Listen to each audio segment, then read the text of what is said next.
నిన్న central board for indirect taxes ఇతర దేశాల నుంచి భారతదేశం దిగుమతి చేసుకునే అంటే ఇతర దేశాలు భారతదేశానికి ఎగుమతి చేసే బ్యాంబూ పైన కస్టమ్స్ డ్యూటీ పెంచేసింది.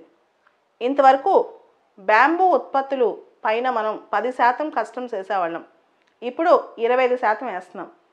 దానికి ప్రధానమైన కారణం డొమెస్టిక్గా అంటే స్వదేశీయంగా రైతులను కాపాడటం. బ్యాంబూ ఉత్పత్తులు కొన్ని రకాల బ్యాంబూ ఉత్పత్తులు మనం అగరబత్తులు తయారీ ఇండస్ట్రీలో కూడా వాడతాం. సో ఈ ఇండస్ట్రీకి మనం సపోర్ట్ చేస్తూ డొమెస్టిక్ ప్రొడ్యూసర్స్ని సపోర్ట్ చేయడం అనమాట.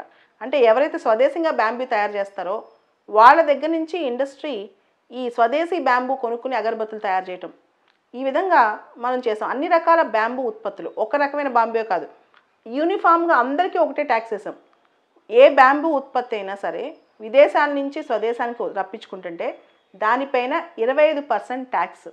దానికి ప్రధానమైన కారణం ఏంటంటే కొన్ని లూప్ హోల్స్ వల్ల ఏమవుతుంది, ఒక రకమైన ట్యాక్స్ ఒక బ్యాంబూ ఉత్పత్తికి, ఇంకొక రకమైన ట్యాక్స్ ఇంకో బ్యాంబూ ఉత్పత్తికి అయితే దాని మీద పెద్ద గొడవలు వచ్చే అవకాశం ఉంది.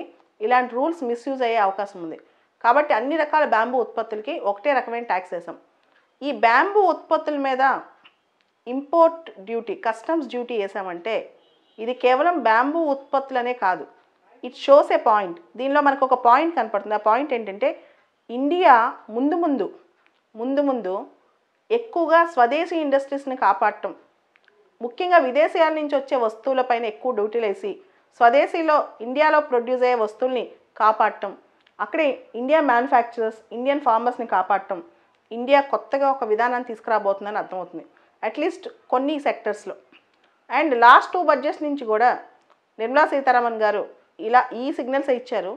దాంతోపాటు కరోనా వైరస్ తర్వాత ఎకానమీకి కొత్త ఊతం ఇవ్వటం, ఎకానమీని కొత్త రూపులోకి తీసుకురావడం కూడా చేస్తున్నారు. ఇండియానే కాదు, అమెరికా, చైనా ఇలాంటి దేశాలు కూడా ఇప్పుడు ఇన్వర్డ్ లుకింగ్ పాలసీ, కొత్త విధానాన్ని తీసుకొస్తున్నాయి. ఇన్వర్డ్ లుకింగ్ పాలసీ అంటే వీలైనంత వరకు స్వదేశంగానే వాళ్ళ వస్తువులను కాపాడుకోవటం, ప్రొటెక్షనిజం స్టార్ట్ అవుతుంది.